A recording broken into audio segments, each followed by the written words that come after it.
हमारी भारतीय संस्कृति में परमार्थ को बहुत ऊंचा स्थान दिया गया, सर्वोच्च स्थान परमार्थ को दिया गया है। मनुष्य के अंदर 3 तरह की चेतना होती है, एक स्वार्थ की चेतना, दूसरा परार्थ की चेतना और तीसरा परमार्थ की चेतना। स्वार्थ की तीनों चेतना अपनी जगह सही है, लेकिन आदमी को विकास करना चाहिए, एक चेतना से दूसरी चेतना में ऊर्ध्वगमन करना चाहिए, दूसरी से तीसरी चेतना में ऊर्ध्वगमन करना चाहिए।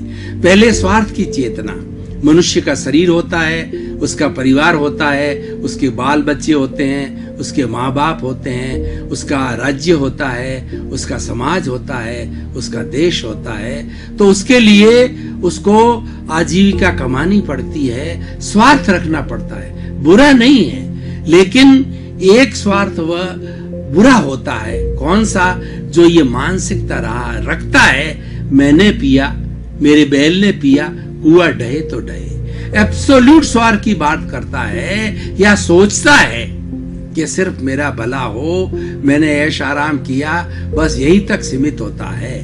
अब इससे ज्यादा विकास की जो चेतना है वो परार्थ की चेतना है। परार्थ की चेतना क्या कहती है? Live and let others live, जियो और जीने दो, मैं भी खुश रहूं, पड़ोसी भी खुश रहे, समाज के लोग खुश रहे, संपूर्ण मानव जाति खुश रहे। ये परार्थ की चेतना है, ये मध्यस्थ चेतना है और ये चेतना अच्छी है। इस चेतना के अंदर व्यक्ति स्वार्थ से हटकर थोड़ा परार्थ के अंदर आता है। परार्थ में आने के भर वो क्या करता है? दान पुण्य करता है, सेवा करता है और उसका नजरिया दृष्टिकोण थोड़ा जो है लोगों की प्रति सहानुभूति का होता है। अब तीसरी जो आज का विषय है, परमार्थ की चेतना, ये सर्वोत्कृष्ट चेतना होती है और इस चेतना के अंदर जीने वाला, इस चेतना के अंदर आने वाला, वो अपने शरीर का, अपने परिवार का सब कुछ त्याग करके वसुधैव कुटुंबकम का सदस्य बन जाता है। वो संत हो जाता है, वो सन्यासी हो जाता है और वह साधक हो जाता है। ऐसे लोगों के घर नहीं होता, किचन नहीं होती और रिश्ते नहीं होते। हमारी भारतीय संस्कृति के अंदर साधु परंपरा को, ऋषि मुनियों को बहुत ऊंचा स्थान दिया गया, क्योंकि वो कंचन कामिनी के त्यागी होते हैं और वो परमार्थ की चेतना के धनी होते हैं। वो एब्सोल्यूट बात जो करते हैं, सर्व कल्याण की बात करते हैं, वो तिन्नानम तार्याणम होते हैं, स्वयं तरते हैं और औरों को तारते हैं। समाज के अंदर उनकी बुराइयां हैं, उस पर कुठाराघात करते हैं, अंगुली निर्देश करते हैं और उसकी बात को सभी मानते हैं। हमारी भारतीय संस्कृति के अंदर संत को जो कितना ऊंचा दर्जा दिया गया है कि संत के लिए कहा गया है कि संत वह होता है जो शांत होता है। सदा दिवाली संत के और 12 महीने बसंत के। संत हर वक्त प्रसन्न होता है क्योंकि परमार्थ की चेतना में जीता है। उसको कोई स्वार्थ नहीं, उसको परार्थ नहीं, उसको तो 24 घंटे प्रभु भक्ति करनी है। और कोई आए दिशा निर्देश लेने के लिए, सत्संग करने के लिए, समाज सुधार के लिए तो प्रयास करता, नहीं आए तो अपनी प्रभु भक्ति के अंदर लगा रहता है।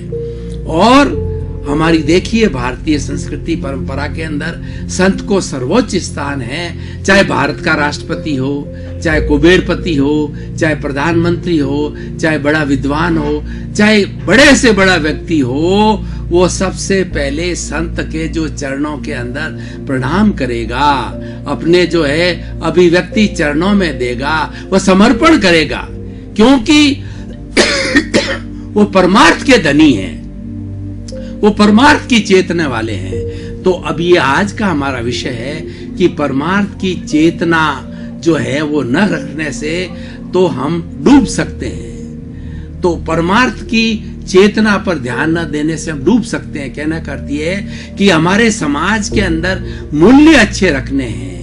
अगर समाज को त्यागमय रखना है, समाज को प्रेममय रखना है और समाज के अंदर सब तरीके के अच्छे अच्छे मूल्यों की स्थापना करनी है, तो परमार्थ की चेतना को जो है हमें जिंदा रखना होगा।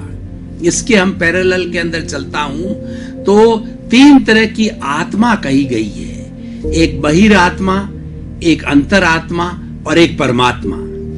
बहिरात्मा कौन सी होती है? Eat drink and be merry, खाओ पियो, मौज करो, मजे करो और 5 इंद्रियों के सुख को भोगो। अच्छे बंगले, अच्छी गाड़ियां, अच्छा खाना, ऐश करो, मौज करो, घूमो फिरो, इंद्रिय सुख लेता है। वह व्यक्ति बहिरात्मा होता है, बाहर भटकता है। एक दूसरी चेतना होती है अंतरात्मा की चेतना। जो व्यक्ति अंतरात्मा वाला होता है वो भीतर झांकता है और भीतर झांक करके उस आत्मा के खजाने को, आत्मज्ञान के खजाने को ढूंढता है और ढूंढ करके वहां पर ये नॉलेज प्राप्त करता है कि जैसी मेरी आत्मा है, 84 लाख जीवा योनि की आत्मा जो है वैसी की से है। वो आत्मतुल्ला के सिद्धांत पे आ जाता है। वो किसी भी प्राणी को दुख नहीं देता। मनुष्य को दुख देना तो बहुत बड़ी बात है। चींटी, कीड़े मकोड़े, चूहे, पशु पक्षी, पेड़ सबको आत्मवत समझता है और उसकी फीलिंग ऐसी हो जाती है कि इसके भीतर भी मेरी तरह शुद्ध आत्मा विराजमान है। वो अनावश्यक पेड़ नहीं काटेगा, जंगल नहीं काटेगा। जहां पर ज्यादा चींटियां हैं वहां पर कोई आग या अग्नि या वो किसी तरीके से उनकी हत्या हो जाए उससे वो बचता रहेगा,